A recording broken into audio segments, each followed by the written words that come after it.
Bueno, muchas gracias por la presentación, muchas gracias por la invitación también. Es un placer estar acá, aunque sea de modo virtual esta vez.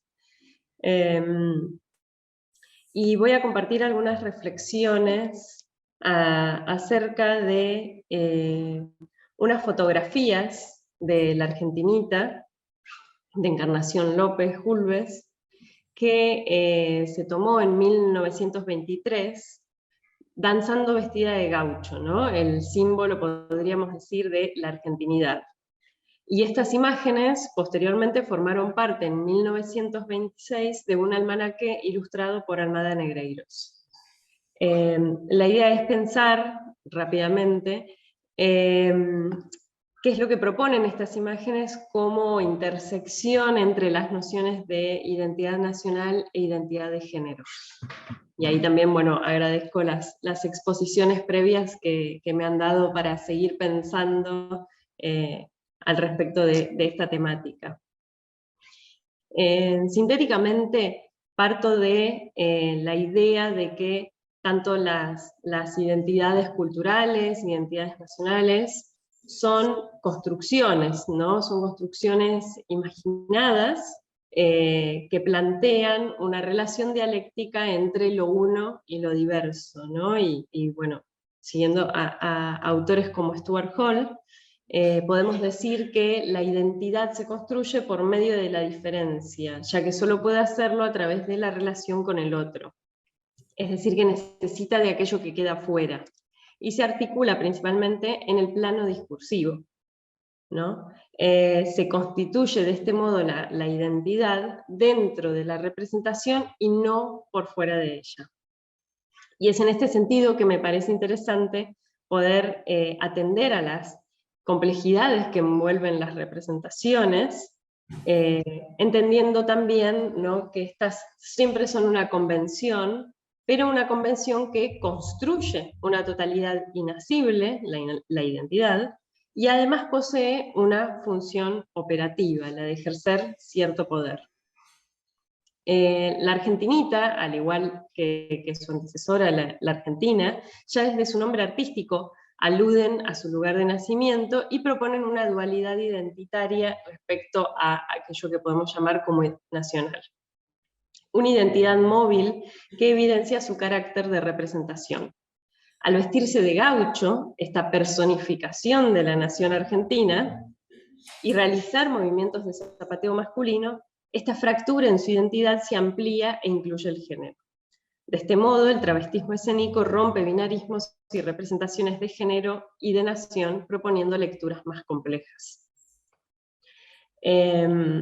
Por un lado, en cuanto a la identidad nacional, se va a exponer la fractura de la colonialidad, y por el otro lado, en cuanto a la identidad de género, se abre la fractura entre la libertad sexual y la emancipación del cuerpo femenino y la androginia.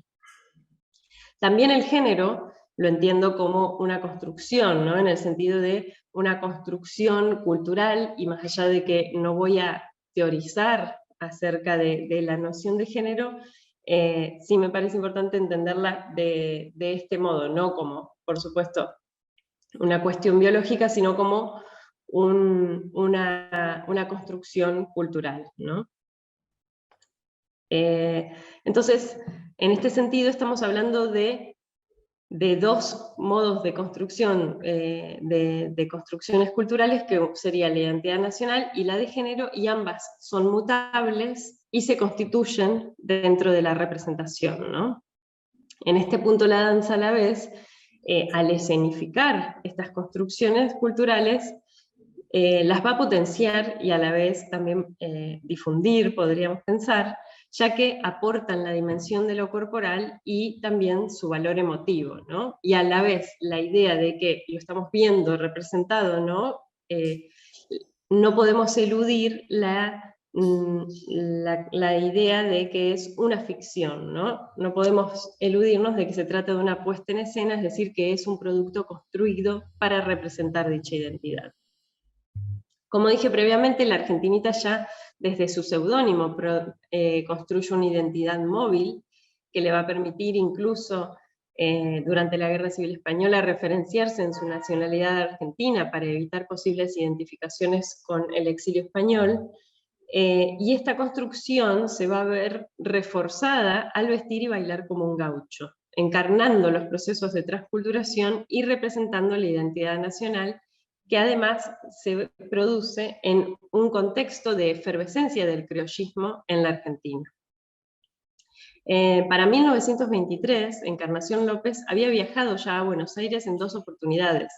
En 1915 bailó en los teatros Apolo, Mayo, Buenos Aires y Avenida, y en 1922 se presentó en el Empire Theater con sus cuplés, bailes e imitaciones.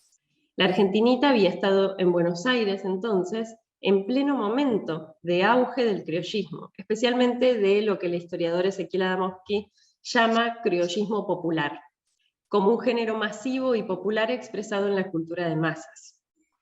En este criollismo popular, el gaucho era el símbolo de las representaciones que abarcaban a la literatura en prosa y verso, la música, la radiofonía, el cine, los carnavales, la historieta, el circo, el teatro y la danza.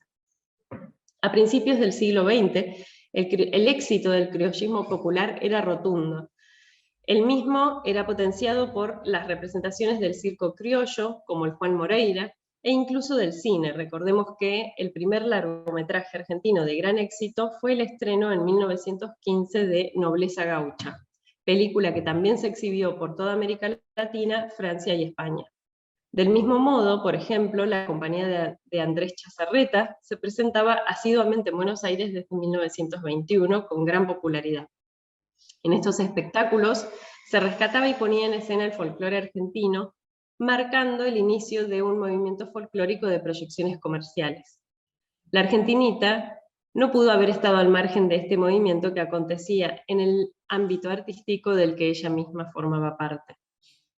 En este criollismo representado, el gaucho como símbolo encarnaba los valores de la libertad, la valentía, la nobleza de espíritu, y conformaba el núcleo humano del que supuestamente surgió la nación.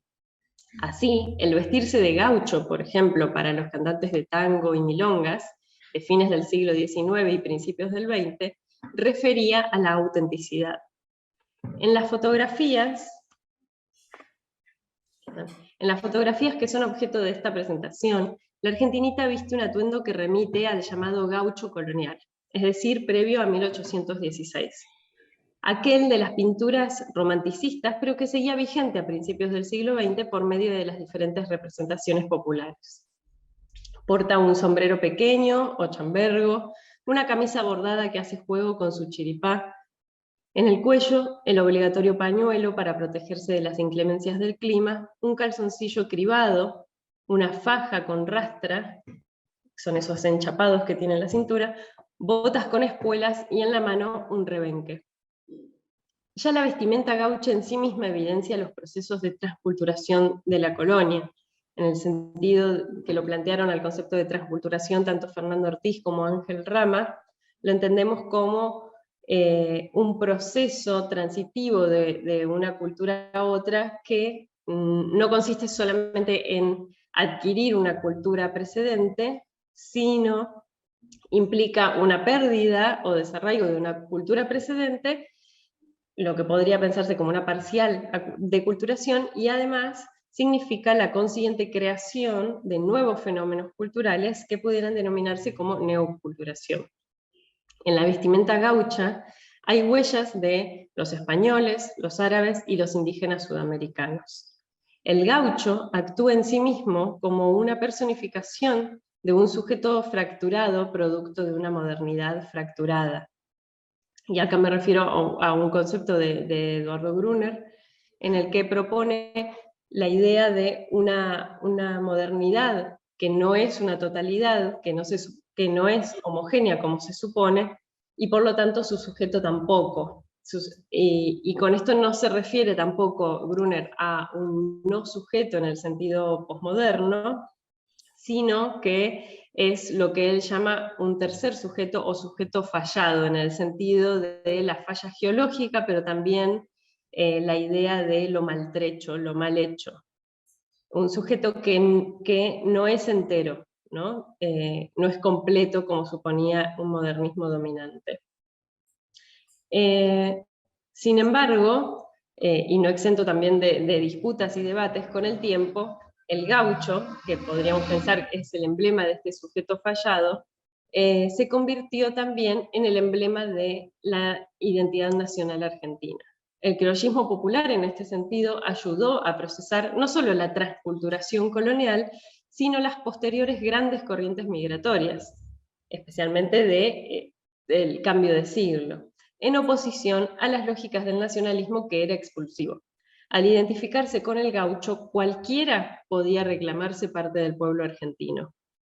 El criollismo fue una práctica cultural que permitió crear un pueblo, una unidad frente a heterogéneas clases populares del cambio de siglo, creando un sujeto político que se imaginaba unificado a partir de su oposición a las élites. El contexto de dominación política de las clases altas y de exclusión de las clases populares estaba acompañado de la voluntad de imponer una estética, una cultura y valores europeizantes y liberales.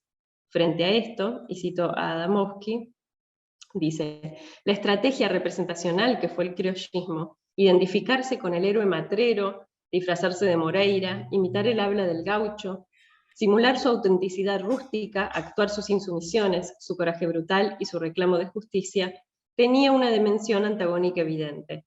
Al representarse como pueblo, a partir de estas características y esas memorias, la multitud, así articulada, se afirmaba precisamente en el legado de barbarie criolla que las élites intentaban extirpar.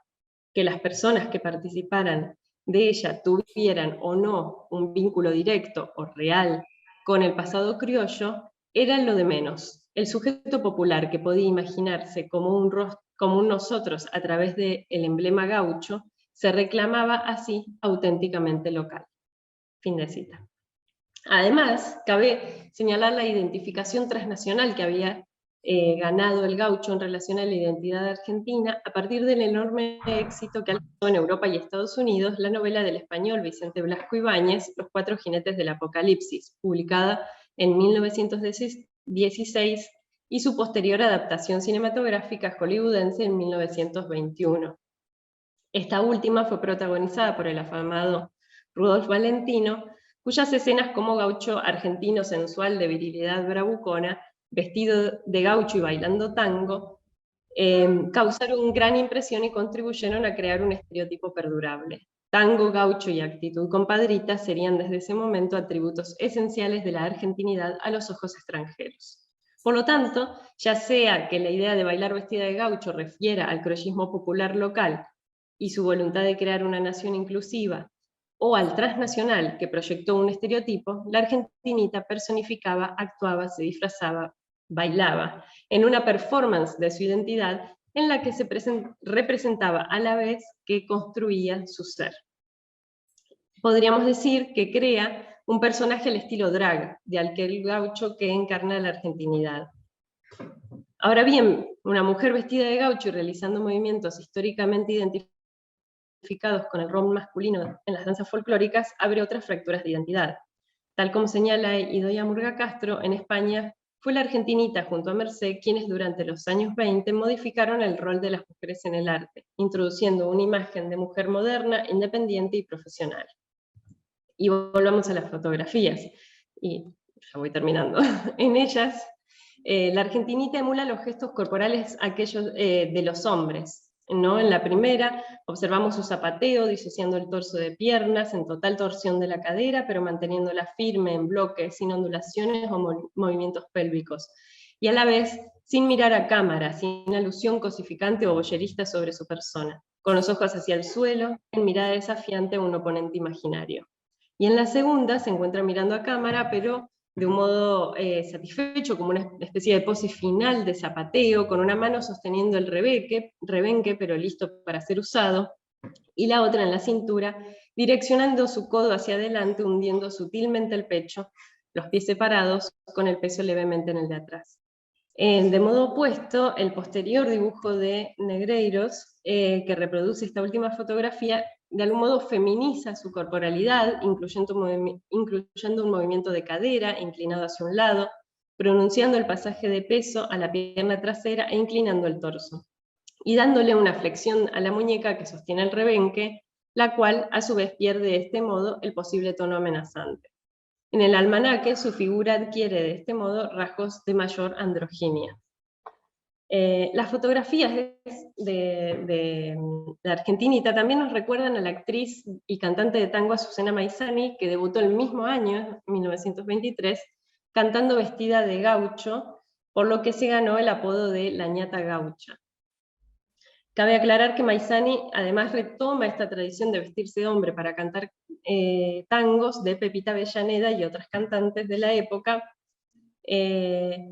que se amparaban de algún modo en el estereotipo masculino como performance artística para poder cantar tangos. Y de este modo resaltaban la idea de la performatividad del hacer género, ¿no? Ambas artistas pueden ser consideradas bajo la categoría de Elizabeth Freeman de drag temporal. Es una performance, un drag de su identidad nacional y artística, es decir, el llamarse la Argentinita y a la vez de género. Este travestismo constituye una alegoría, en tanto evidencia su estatus de representación. Es una suerte de, dice Freeman, reanimating cultural corpses, ¿no? De traer, dice, o sea, en el sentido de drag, de traer al presente el pasado. Así, el temporal drag es una corporización de anacronismos. No es solo una transitividad de género, sino también temporal, a la cual, en este caso, podemos sumar lo territorial. La Argentinita, en su encarnación del gaucho, trae a 1923 un gaucho popular, rebelde, del chiripá, bárbaro en los términos del nacionalismo oficial, que intentaba eliminarlo oponiendo su imagen a la creación de un país moderno. Un gaucho que va a representar una argentinidad inclusiva y diversa, compleja y conflictiva. Un gaucho mestizo, símbolo de transculturación.